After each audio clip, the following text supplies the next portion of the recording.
What do you mean?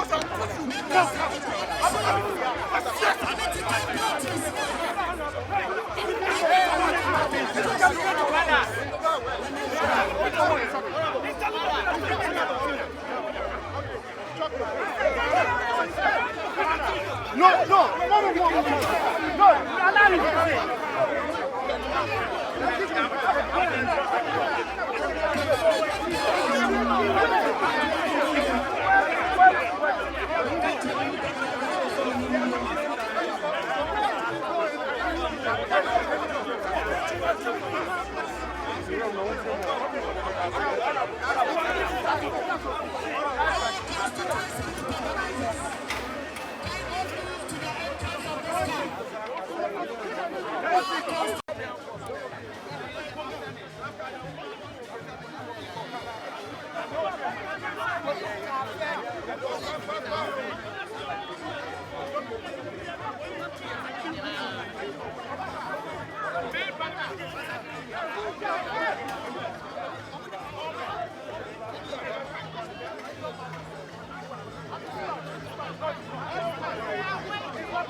Boss. Oh.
being infiltrated, manipulated, and desecrated, a ruthless cabal determined to cling to power at all costs.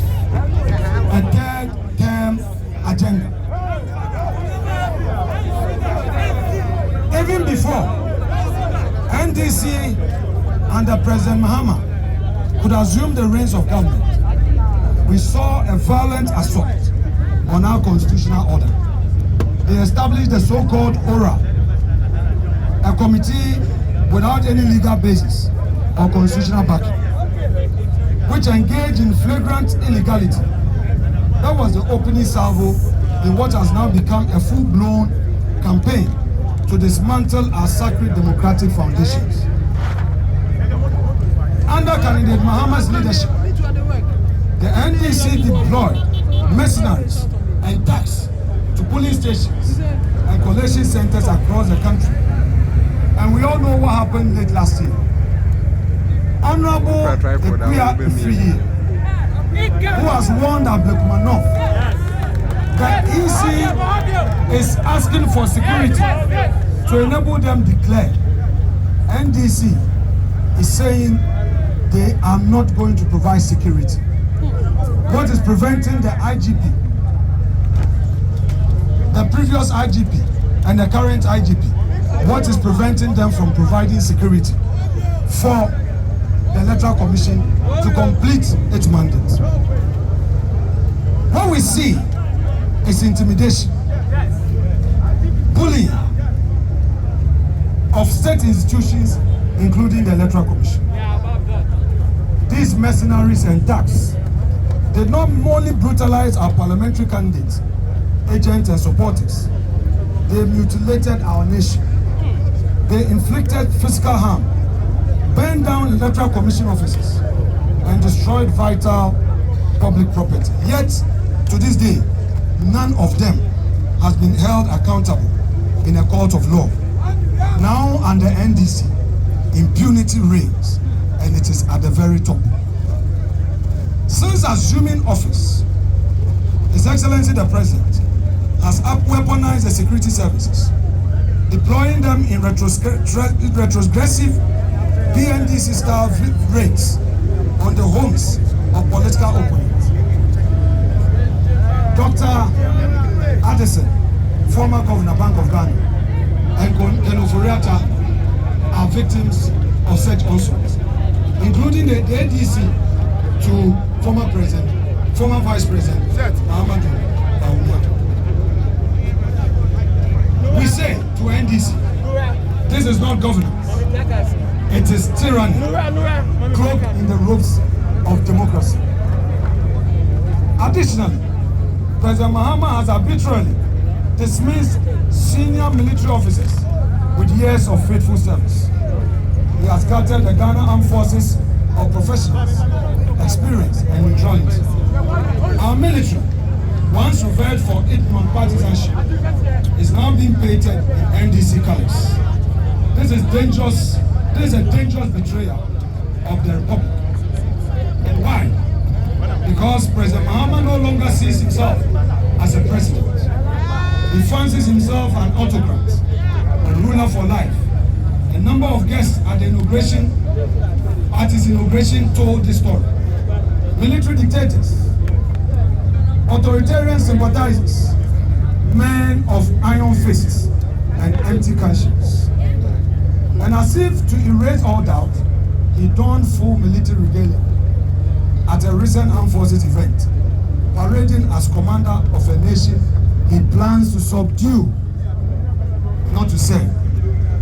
His every gesture speaks to a sinister agenda to break the constitution, amend it, and prolong his grips on power, abetted by a judiciary he is desperate to capture. This explains the relentless siege on the judiciary. A judiciary that has stood as a last bulwark between autocracy and freedom is now his target. Today, the Chief Justice, Gertrude Araba Isaba Saki Tokolo, a distinguished servant of this republic, is under siege. The head of the judiciary is being dragged through a sham process of removal from office. engineered by a desperate president and a rubber stamp by a failed Council of State. Their goal is not justice, it is intimidation. It is a warning shot to every judge: obey or be broken. They do not seek a judiciary that upholds the law. They seek one that bows to the will of a dictator, a bench bent to serve power, not principle. They seek to install kangaroo court under a democratic facade. What is happening is no accident.